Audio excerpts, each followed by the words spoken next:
Hello friends, तुम्हारे संगे एक छोट्ट भिडियो निये चले आसलाम। ता देखो आज के एकटू पोलाओ बनाচ্ছি, पोलाओ और आलुर दम करब।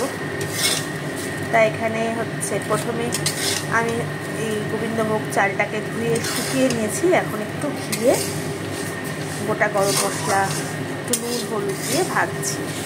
আর এদিকে গরম জল ফুটতে দিয়েছি। এই রেশিওটা মানে যতটা পরিমাণ চাল তার ডবল জল, মানে তুমি যে পাত্র নাও সে কাপ নিলে সে 1 কাপ চাল 2 কাপ জল, বাটি নিলে 1 বাটি চাল 2 বাটি জল, মানে সেই রেশিওতে মানে 1:2 ওই রেশিওতে হবে।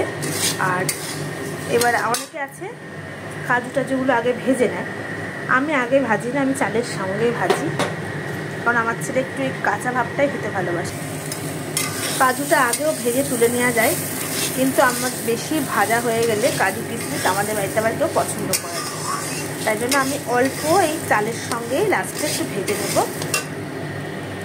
আর এদিকে আছে হচ্ছে দুধ, এখানে একটু দুধ আছে, তার সঙ্গে একটুখানি চিনি মিশিয়ে রেখেছি, এটা লাস্টে অ্যাড করব।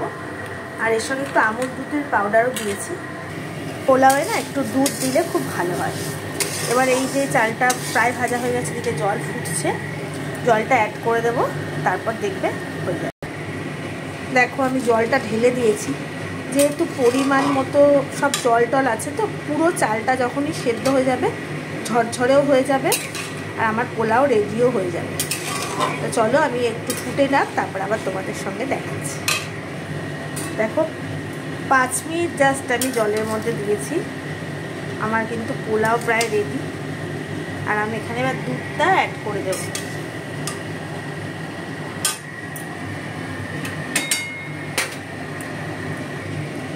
দেখো এই দুধটা আমি এখানে অ্যাড করে দিচ্ছি। দেখো যেহেতু আমার দুধের মধ্যে আমি চিনিটাকে ভিজিয়ে রেখেছিলাম, চিনিটা গলে গেছে, আর আমার চিনি নতুন করে দিতে হবে না। আর আমি যেহেতু ঘি দিয়ে ভেজেছি না চালটা, আমার আর ঘিও দিতে হবে না লাস্টে। আর চাইলে অনেকে লাস্টে একটু ঘি দিতে পারে, যেহেতু আমি ঘি দিয়ে ভেজেছি আর বেশি ঘি আমি অ্যাড করব না। এবার পোলাওটা একটু ঠান্ডা হলে একদম ঝরঝরা হয়ে যাবে। এমনিও দেখো ঝরঝরাই আছে, কোনো চালই ভাঙেনি, কিছু হয়নি, পুরো গোটাই আছে। আর একটু ঠান্ডা হলে এটা পুরো ঝরঝরা হয়ে যাবে। এটার সঙ্গে আলুর দম হোক, নিরামিষের দিনে আলুর দম বা মাংস কষা, মটন কষা, যাই হোক খেলে দারুণ লাগে। কেমন লাগলো আমার ভিডিওটা জানিও, ভালো লাগলে আমার পাশে থেকেও একটা লাইক কমেন্ট করো।